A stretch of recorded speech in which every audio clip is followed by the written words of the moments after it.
Ford Ranger na 2.2 2015 na model guys, no. So yun yung ating gagawin ngayon. So wala sang pre yun guys, no.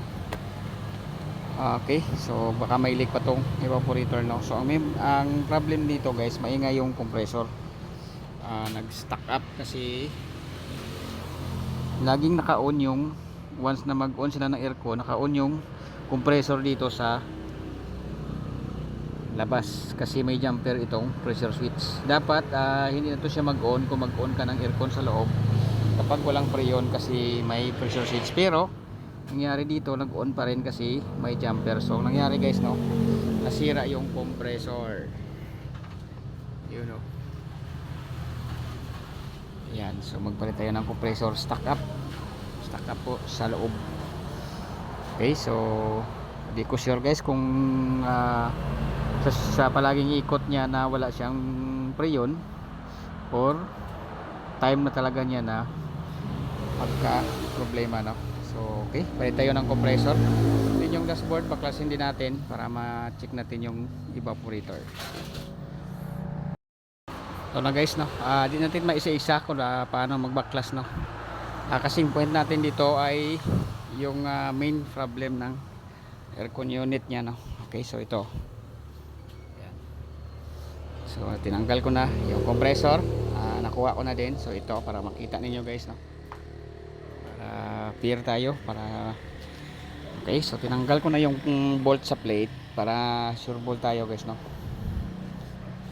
Wait lang. Madilim. Okay, ito yung pre-wheeling ang kanyang pulley, oh. Ayan. So inangat ko na siya ng konti para maikot natin. So matigas siya guys. Ayan, matigas. Stack up. Okay. Ito yung medyo maganda, no. So hindi siya black oil. Ayan, no. Ayan, high side. No. So hindi siya black oil, no. Malinis, pero i-plasting pa rin natin yung condenser. Saka magpalit tayo ng dryer. Okay. So next natin yung evaporator. So sinisimulan na pagtanggal ng dashboard para mailigtas natin.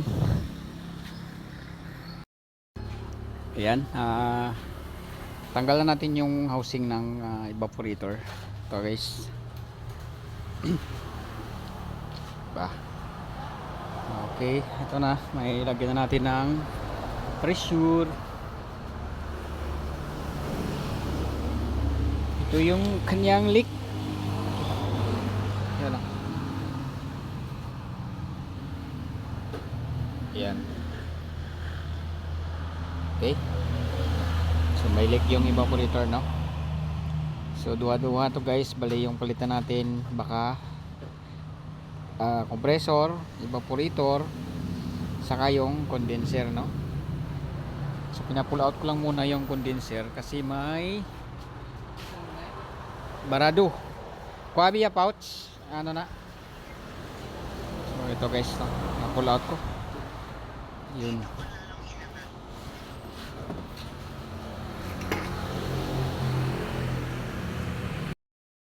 Okay, so malinis guys, no. So ito yung mga sighting niya, oh. Malinis. Sinabi ko kanina na baka magpalit tayo nito kasi yung evaporator maraming clog up siya. May sa mga ano. So pakita natin mamaya, no. So may mga side siya ng oil. So galing doon sa ating ano, cover ng dry silica. Okay, so ito na yung ipapalit natin na compressor. Ayan. Then yung evaporator, no. So yung condenser, hindi na natin palitan kasi okay naman guys, no. Sinabi ko yan kanina kasi may nakita kami ditong barado sa evaporator, no. Siguro ito yung nag-cause na pabi dito. Nag-cause ng ang langis siguro tumigas dahil sige siya andar na walang rayon. Kasi naka-jumper yung pressure switch kaya mag-on sila ng blower, gumagana yung compressor.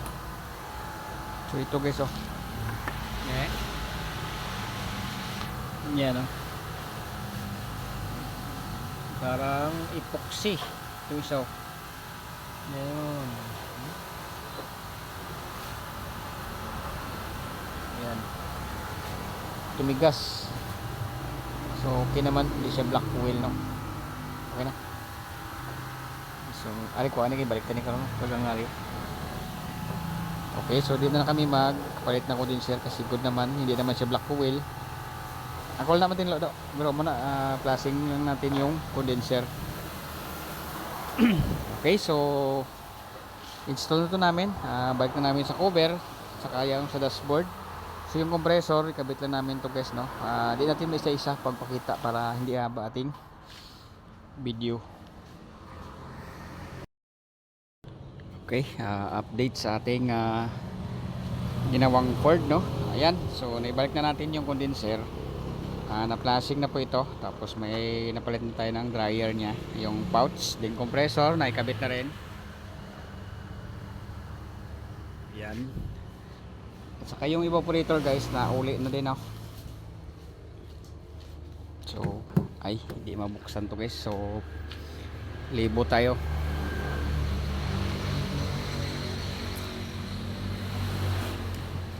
Yan, no.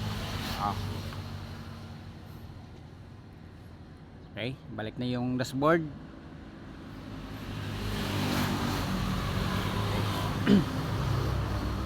Okay, yung expansion valve. So, naibalik na rin guys, no? Alright. Okay, so next natin, mag-leak test tayo sa mga fitting na tinanggal natin, no? Kung wala pang leak. Tapos, reprocess na tayo. Okay. Okay, so ito na guys, no? May preo na po ito. Bali 60% pa lang para ma-warm up natin yung compressor, no. So ito yung problema na i-share natin. So na-try na po ito na rewiring. So naglagay sila ng thermostat. Kaya pag nag-on yung customer ng blower, gagana dito yung compressor kahit wala na siyang yun. So yan, laging nagpump yung compressor ng langis hanggang nag-dry yun sa loob. Nag-push siya ng stock cap. Okay, kahit yung pressure switch dito may jumper siya, no. So nang jumper sila, pero wala na yung function kasi nakarektada na dito yung wiring nila na galing doon sa switch. So naglagay sila ng mechanical na thermostat, no. So gagawin natin, so yan, gumagana na siya. Balik isa sa original. Nilagay ko na sa original guys. So dito, pakita ko sa inyo guys, may thermostat na siya.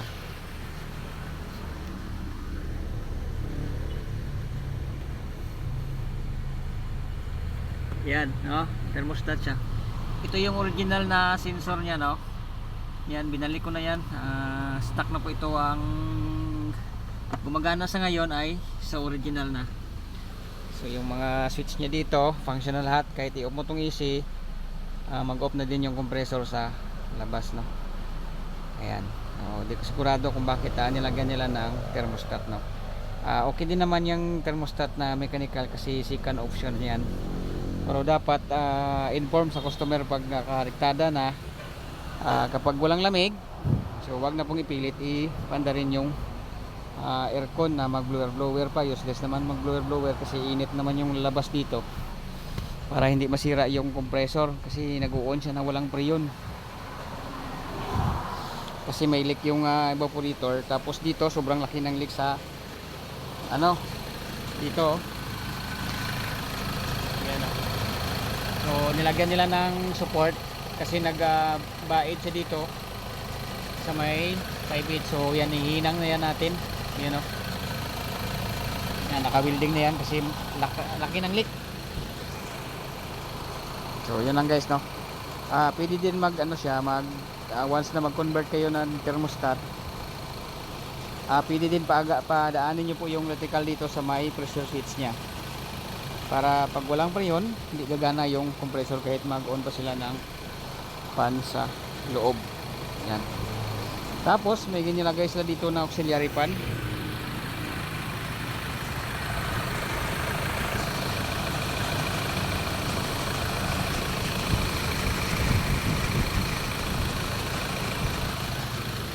Yan, may nilagay sila na auxiliary fan guys, no. So ngayon hindi siya gumagana, no.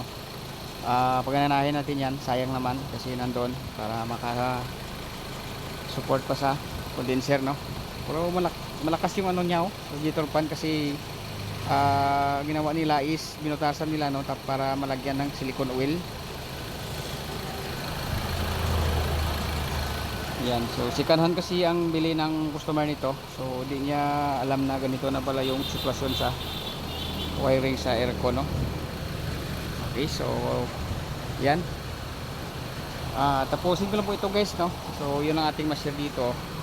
Palit tayo ng compressor dito at saka evaporator, no. Okay, thank you.